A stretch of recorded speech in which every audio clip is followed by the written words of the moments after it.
가까운 사람들에게 막대하는 뭐가 부족해서 그런 걸까요? 방어 기제인 거죠. 자기의 방패를 꺼내드는 건데 사회에서 내가 너무 못났고 인정받지 못한 서러움을 가장 안전한 곳에서 나에게 온순하고 순종하는 사람들에게 폭군이 됨으로써 그 스트레스를 푸는 거죠. 있는 그대로의 나, 솔직한 나, 내 인생에 대해서 진심의 인정과 지지를 받아본 경험이 없는 정말 좋은 사람, 어른다운 사람들은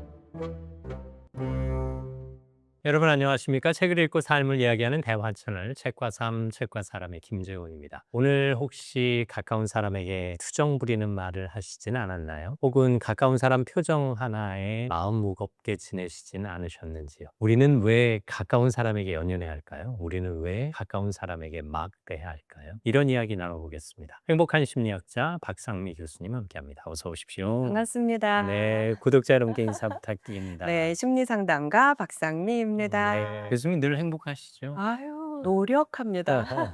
가족들에게도 늘 잘하시죠? 아유, 제가 방송 나올 때 가족들에게 보라는 말을 참 하기 어려운데요. 네네. 밖에서는 그렇게 친절하게 잘하면서 가족들에겐 왜 친절하지 않냐 이런 말을 저도 가끔 듣습니다. 저도 밖에서는 말 그렇게 많이 하면서 집에서는 그렇게 말을 안 해요라는 얘기를 가끔 듣습니다. 네. 이런 이야기를 어떻게 들으실지 모르겠습니다만 제가 어린 시절에 엄마가 돌아가시고 아버지가 엄격하셨기 때문에 칭찬을 많이 못 받았어요. 그래서 그런지 누가 저를 칭찬하면 그렇게 민망하고 어색해요. 그리고 좀 불편해요. 근데 저희 장모님께서 칭찬의 여왕이세요. 왜냐하면 저 삶이만 보면 그렇게 칭찬을 하십니다. 김서방은 어쩜 이렇게 아정적이야. 김서방은 어쩜 이렇게 친절해. 김서방은 어쩜 이렇게 잘생겼어. 진짜 그 레파토리가 끊이지 않고 나오는데 전 그게 불편한 거예요. 근데 장모님 돌아가시고 나니까 그게 너무 후회되는 거예요. 근데 저도 선생님께 느꼈어요. 선생님과 같이 방송할 때 선생님의 사례를 들으면서 제가 너무 감동하고 이럴 때 그걸 너무 좀 칭찬하고 싶어서 근데 제 표정에서 이미 읽으시고 그 다음 질문으로 확 넘어가세요. 맞아요, 맞아요. 저분이 나를 좀 높이려 한다, 나를 좀 칭찬하려 한다 그러면 저는 화제 전환을 잘해요. 그래서 저는 포기하지 않고 몇 번을 하려고 노력했는데 한 번의 기회를 안 주고 넘어가시더라고요. 그래서 다음에는 꼭 이겨야겠다 결심도 하고 그랬습니다. 아니 이제 그 이후로 좀 마음이 많이 편안해지긴 했는데요. 근데 여전히 칭찬은 조금 익숙하지 않아요. 이렇게 우리가 뭐가 부족해서 가까운 사람들에게 편하게 대하는, 우리는 편하지만 어떻게 보면 막대하는, 뭐가 부족해서 그런 걸까요? 아니면 내면의 결핍 때문일까요? 방어 기제인 거죠. 자기의 방패를 꺼내드는 건데 사회에서 내가 너무 못났고 인정받지 못한 서러움을 사회에서는 늘 굽신거리고 사람들한테는 예예 수용만 했던 나의 스트레스를 집에 돌아와서 가장 안전한 곳에서 나에게 온순하고 순종하는 사람들에게 폭군이 됨으로써 그 스트레스를 푸는 거죠. 그리고 그들이 나에게 순종하고 나의 폭언과 나의 명령에 순종하는 모습을 보면서 사회에서 내가 충족되지 못했던 만족감, 그 대리 만족, 보상 심리를 얻는 경우도 있다라고 프로이트는 가장 비겁한 방어 기제 중에 하나로 제시하기도 했습니다. 저 또한 밖에서 너무 말을 많이 하고 또 어떤 날은 죽고 싶은 사람만 하루 종일 만나고 어떤 날은 또 이혼하고 싶은 사람만 하루 종일 만나고 힘들다는 이유로 제가 집에 돌아와서 연세 높으신 저희 엄마는 하루 종일 저만 기다리거든요. 그리고 제가 들어가면 하루 종일 있었던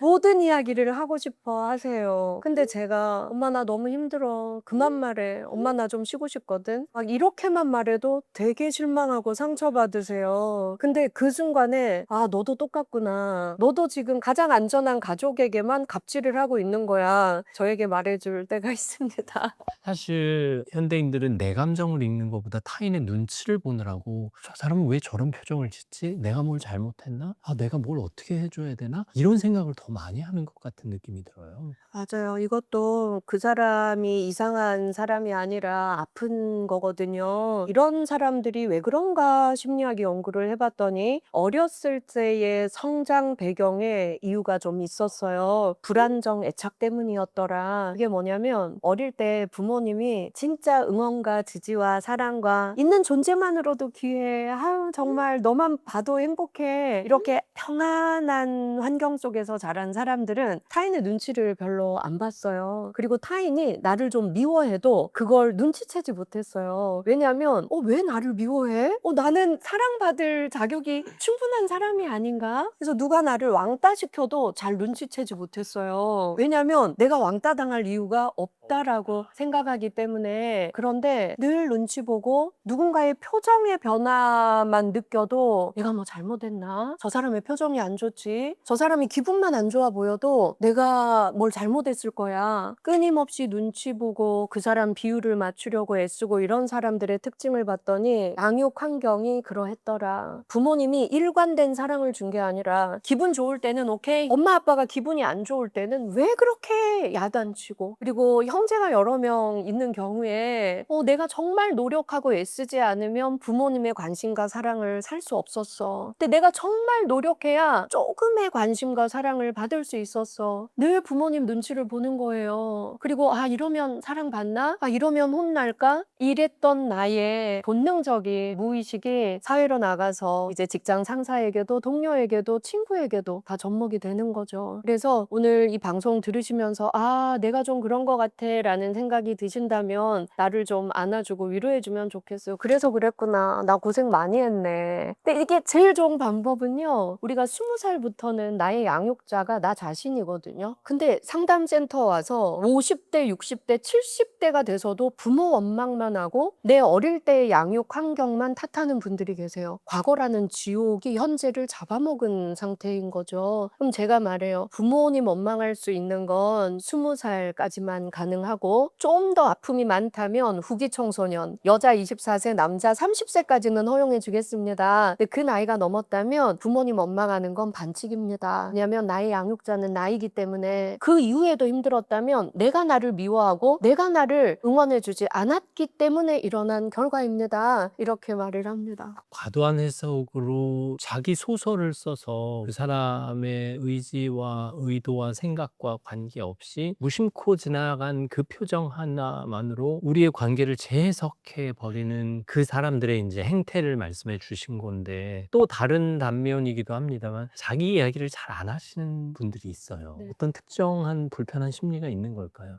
사실 우리가 이런 강연에서도 책에서도 큰 감동을 얻는 부분은 본인의 경험을 잘 오픈하고, 아픈 경험, 실수의 경험, 실패의 경험에서도 내가 어떤 의미를 발견했는지 그 의미가 더 중요한 거잖아요. 그런데 이 의미까지 가지 못하고 그걸 부끄러움으로 생각하는 분들이 계세요. 그분들은 왜 그런가 가만히 들여다보면 있는 그대로의 나, 솔직한 나, 내 인생에 대해서 진심의 인정과 지지를 받아본 경험이 없는, 그래서 자기 검열도 굉장히 심하게 불가동이 되는 거죠. 그래서 내가 자기 검열 해봤을 때 이것이 타인들이 나를 인정하게 하는 좋은 이야기일까? 자신이 없을 때 아예 말하지 않는, 나를 오픈하지 않는 쪽을 많이 택하는 것 같아요. 그런데 다시 한번 나 자신을 생각해 봤으면 좋겠어요. 왜냐하면 우리는 정말 나에게 아픔을 준 부모님도 있고, 그리고 나의 가치를 충분히 느끼게 해주지 못한 부모님도 있겠지만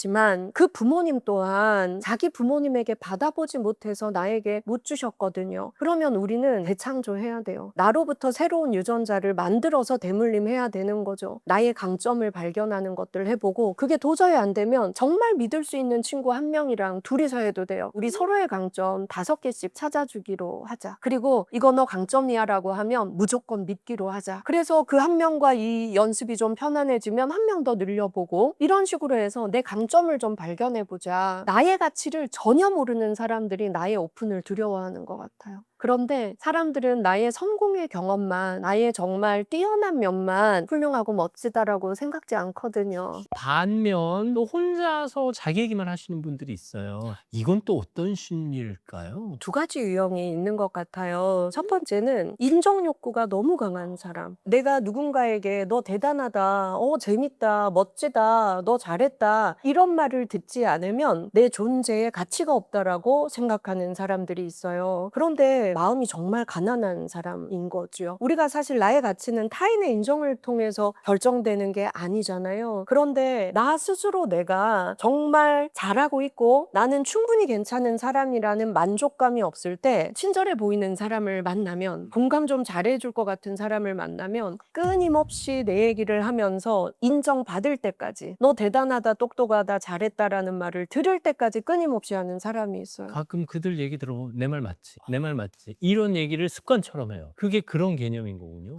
제 머리에 도청장치를 심어 넣으신 것 같아요. 제가 이 다음에 그 얘기를 하려고 했는데, 첫 번째 유형들이 서술어에 꼭 쓰는 단어가 그거예요. 내 말 맞지? 그치? 너도 그렇게 생각하지? 이걸 끊임없이 물어요. 그럴 때만이 내가 잘하고 있는 거야. 난 똑똑한 사람인 거야. 안심하는 거죠. 사실은 굉장히 나 자신에 대해서 믿지 못하는 불신의 마음, 그리고 불안의 마음이 아주 높습니다. 그리고 가까운 사람들에게 인정받아 본 경험이 없고 굉장히 무시를 많이 당해본, 그건 어릴 때 양육자일 확률이 아주 높습니다. 근데 이분들이 이걸 고치지 못하면 정말 인간관계에서 소외되고 말겠죠. 이제 두 번째 유형은 아주 지독한 자기애가 강한 사람들이에요. 이런 경우는 뭐 과거의 아픔, 양육 배경 이런 거 전혀 없고요. 누구를 만나도 내가 가장 똑똑하고 내가 가장 잘났다라는 자기 확신에 차 있는 사람인 거죠. 내가 주도해야 하고. 모든 걸 주도해야 되고 너의 말 따위는 다 필요하지 않고 내가 무조건 옳다라고 생각하는. 그래서 첫 번째 유형은 변할 수 있어요. 좋은 책 읽고 이런 강의 들으면 변할 수 있지만, 두 번째 유형은 변화의 가능성이 없는 유형입니다. 성향과 네. 기질에 따른 문제. 그렇죠. 네. 어쨌든 그들을 이해하는 마음이 필요하지 않을까 싶어요. 그래서 질문을 드렸고, 반대로 보면 마음 그릇이 큰 분들이 있어서 내가 어떤 이야기를 해도 다 품어주시고 또 다 들어주고 또 적절한 반응해 주시고 또 때론 현명한 조언이 나오기도 하고, 이런 분들은 어떻게 만들어지는 걸까요? 이제 명심보감과 논어, 그리고 서양의 대화의 심리학에서 똑같은 말을 하고 있는 게 있어요. 정말 좋은 사람, 대화를 잘하고 어른다운 사람들은 듣기와 말하기의 비율을 이렇게 정해서 말합니다. 듣기 7, 말하기 3. 듣기를 70% 먼저 하고 말하기를 후에 30% 한다. 이 7대 3의 비율은 동서고금을 막론하고 정말 훌륭한 어른의 대화 방식으로 나와 있는데요. 들을 때도 우리가 보면 경청이라는 한자어를 보면 경자에도 청자에도 마음심자가 들어있어요. 경청이라는 것은 그냥 귀로 듣는 게 아니라 마음을 다해서 진심으로 듣는 거다. 그래서 경청의 대가이신데요. 정말 경청은 표정인 것 같아요. 내가 정말 잘 듣고 있어. 그렇구나. 잘 배우고 있어. 이 경청의 표정은 사람을 성장시켜요. 그래서 저는 어떤 사람이 좋은 멘토예요? 내 말을 들을 때 그 사람이 표정을 보면 나를 얼마나 존중해주고 나를 얼마나 키워주고 싶은지 그 사람 표정을 보면 알 수 있다. 그런 사람과 대화하는 시간을 늘리면 어느 날인가 나는 정말 성장해 있을 거다. 이런 조언을 제가 드리거든요. 이게 70%를 먼저 듣는 게 나에게도 아주 유리합니다. 오늘부터 나도 꽤 괜찮은 어른으로 보이고 싶어 라는 생각이 드신다면 무조건 대화할 때 70% 먼저 표정으로 잘 듣는 것. 들을 때 상대의 마음을 유추할 수 있고요. 그리고 상대가 원하는 것이 무엇인지 파악할 수 있고요. 그 다음에 내가 어떤 좋은 조언을 해줄 수 있을지 핵심 정리를 할 수 있는 골든타임인 거죠. 그래서 그 시간은 남의 얘기를 들어주는 시간이 아니라 진짜 나를 성장시키는 골든타임이 경청의 시간인 것 같아요. 얼마 전에 강연을 갔다가 질문을 받았는데요. 아나운서님 하시는 일도 AI가 많이 위협을 하고 있는데요.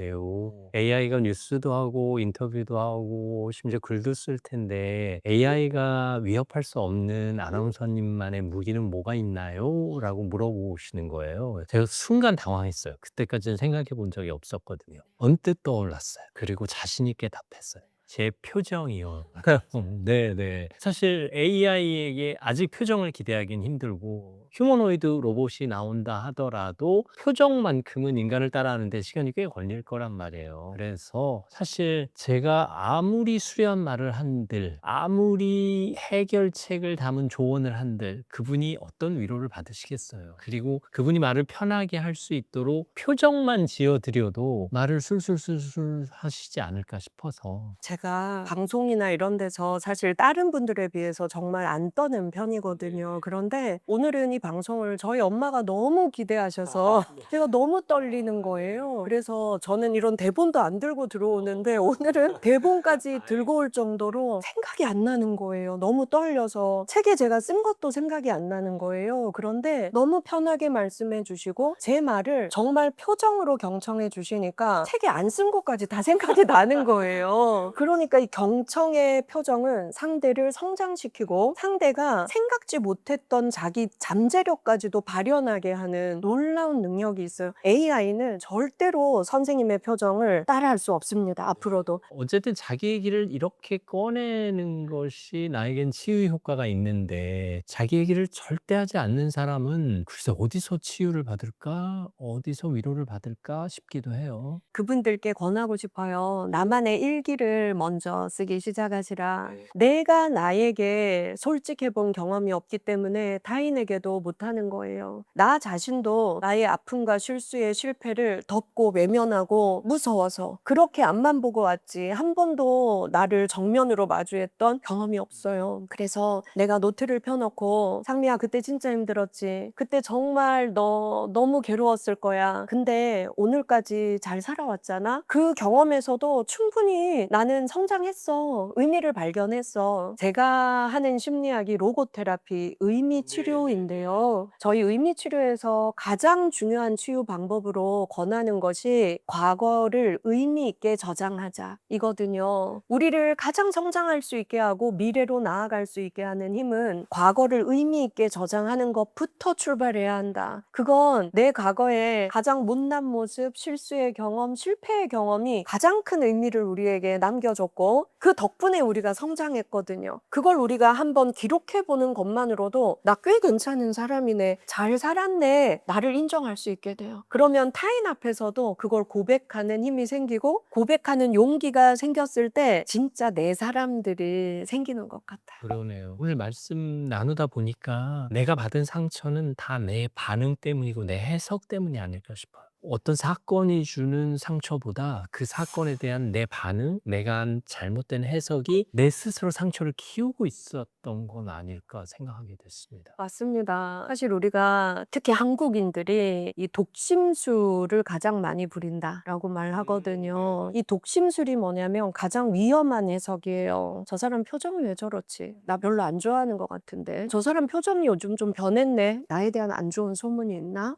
이렇게 자꾸 독심술을 부리는 것. 이건 뭐냐면 타인의 마음을 내가 읽을 수 있다라고 엄청난 오해와 착각을 하는 거예요. 그래서 타인의 표정을 보고도 그 사람의 마음을 해석하고 그리고 그 사람이 왜 표정이 안 좋은지 우리는 몰라요. 근데 이미 가방 싸고 나는 그 사람과의 관계를 정리하고 있는 경우도 상당히 많습니다. 그건 독심술의 함정인 거죠. 그래서 우리가 타인의 표정이 안 좋거나 타인이 왠지 나를 대하는 게 뭔가 좀 다르다 이럴 때 너무 괴롭다라고 상담실에 많이 찾아와요. 그런데 그것을 사실과 느낌으로 분리하는 연습을 하거든요. 이 사건을 우리가 두고 사실과 느낌을 분리해 봅시다. 사실은 뭐죠? 아, 그분의 표정이 좀 굳었어요. 그렇게 보였어요. 그럼 요거는 사실에 가까워요. 근데 그 다음은 99.9%가 전부 나의 느낌인 거죠. 그런데 이 추측이 이미 회사 그만두고 이직으로 행동을 바꾸어낸 경우도 있고 연인과 이별을 만들어낸 경우도 있고 30년 만난 친구와 절교를 선언한 결과를 가져온 경우도 있어요. 이 느낌이 내 인생을 망치고 있는 거죠. 그래서 그런 물음표가 생겼을 때 이 물음표를 내 심장에 꽂지 말자라고 저는 말합니다.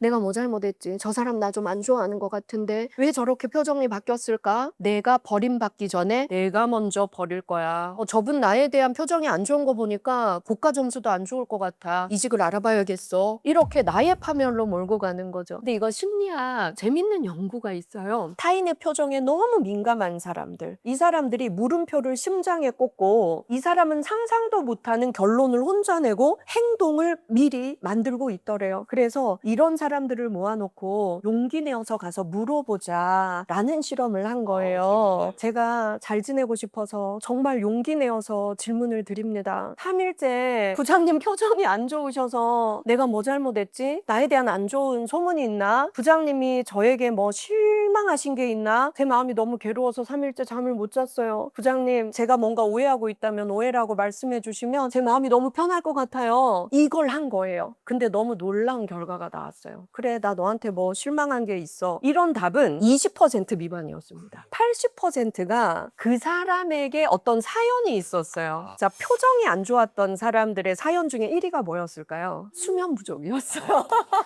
무슨 말이야, 김대리. 나 사실 우리 집에 골치 아픈 일 생겼어. 나 3일째 잠을 못 잤어. 그래서 내가 표정이 안 좋았나 봐. 근데 무슨 소설을 쓰고 혼자 난리가 난 거야. 잠을 못 잤어. 이 대답이 제일 많았고요. 두 번째가 뭐였을까요? 가족과 싸운 경우였어요. 우리 와이프랑 요새 좀 안 좋아. 우리 애가 학교폭력위원회에 불려가서 내일 학폭위에 출석하라는데 내가 이런 얘기 어떻게 하냐. 이런 거였어요. 가족의 문제가 있었다. 3위는 아주 다양했는데 그 중에 이제 또 있었던 것이 뭐 주식의 폭락, 와이프에게 말할 수 없는, 가족에게 말할 수 없는 내가 경제적인 무슨 사고를 친 경우, 이런 것들이 3위에 아주 다양하게 있었습니다. 그리고 4위에 속한 20%가 사실 나 며칠 전에 뭐 좀 서운한 거 있었어. 근데 내가 또 소심해서 표정에 다 드러났구나. 이런 식으로. 그런데 용기 내서 질문했더니 솔직하게 그분도 고백하면서 섭섭한 게 있었어? 속상한 게 있었어. 바로 화해가 이루어지더라는 거죠. 그래서 독심술 부리지 말자. 그리고 이 물음표가 생겼을 때 내 심장에 꽂지 말고 이 물음표를 이렇게 딱 받치고 가서 용기 내어 질문 드립니다.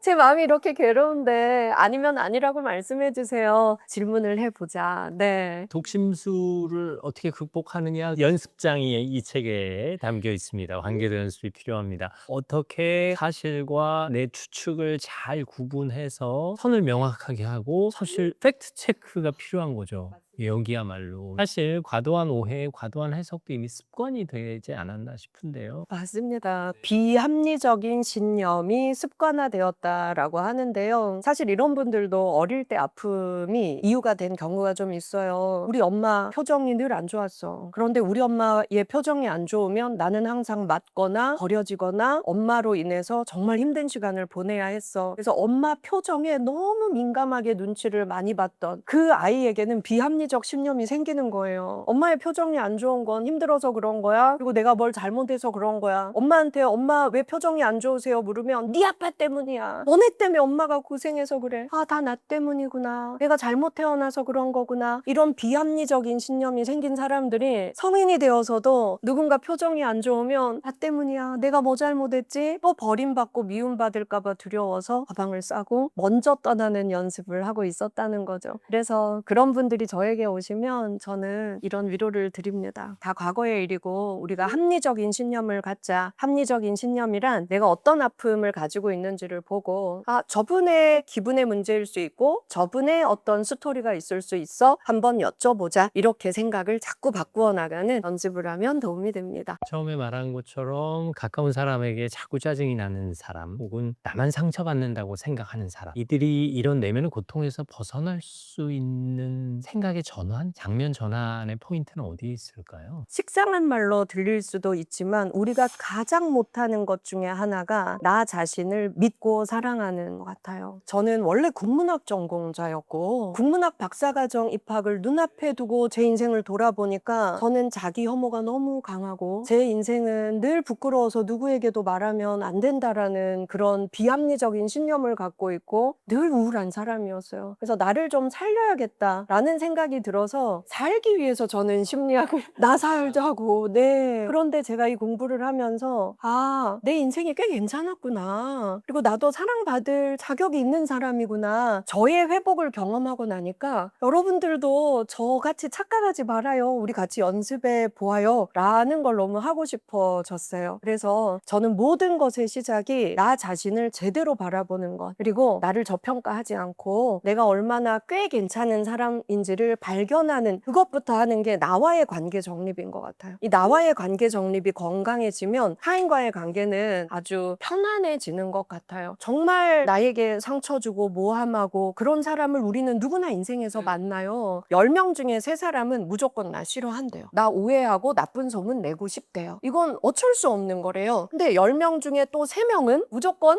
제 편이고 저를 좋아한대요. 이 세 명이 나를 욕하고 나쁜 소문 내도 에이 그 사람 오래 사귀어봐. 박상민 씨 알고 보면 꽤 괜찮은 사람이야. 이렇게 저를 대변해 준대요. 나머지 네 사람은 어떤 사람일까요? 나한테 관심 1도 없대요. 의외로 많은 사람은 타인에게 관심이 없대요. 그런데 나에 대한 믿음을 회복하고 나면 이 세 사람, 내 편인 세 사람이 정말 눈부시게 내 인생으로 들어와요. 그러면서 나머지 7명에 대해서도 잠재적인 내 편이 될 수 있을 거야 라는 희망이 생겨요. 그런데 내가 나를 미워하고 내가 나를 저평가하면 이 세 사람이 너무 커 보여요. 나를 욕하고 미워하는 사람들. 그럼 나머지 7명도 어떻게 보이냐면 잠재적으로 나를 오해하고 미워할 사람으로 느껴져서 밖으로 나가는 게 두렵고 혼자 있고 싶어지고 인간관계 공포를 느끼는 거죠. 그래서 저는 나에 대한 믿음을 좀 회복하자. 그래서 타인이 나에게 칭찬을 줄 때 불편함을 느끼는 나 자신을 볼 때도 아, 내가 어릴 때 칭찬 많이 못 받아봐서 그런 거구나. 이제는 칭찬받는 걸 한번 즐겨보자. 이렇게 자꾸 연습을 해보는 그렇게 한번 해보자.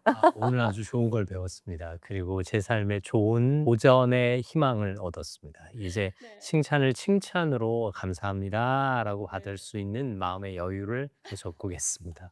이 책을 읽고 교수님과 대화를 하니까 교수님 말씀이 귀에 쏙쏙 들어오는 거예요. 이 영상을 재밌게 보신 분들이 이 책을 읽는다면 눈에 쏙쏙 들어올 거예요. 그리고 제가 비밀을 하나 말씀드린다면 제가 교양학부에서 이제 말하기를 가르치고 있거든요. 1학기 과목은 통합적 말하기 전략과 자기 표현. 2학기 과목은 쌍방향 소통을 위한 공존적 말하기예요. 2학기 교재입니다. 어머나. 네.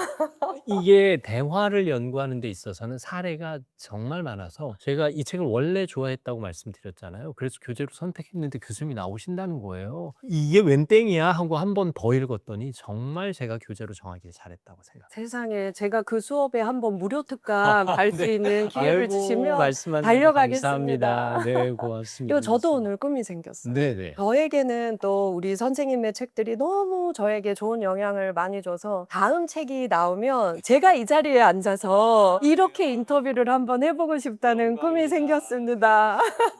교수님 마음에 품고 또 책을 열심히 써보겠습니다.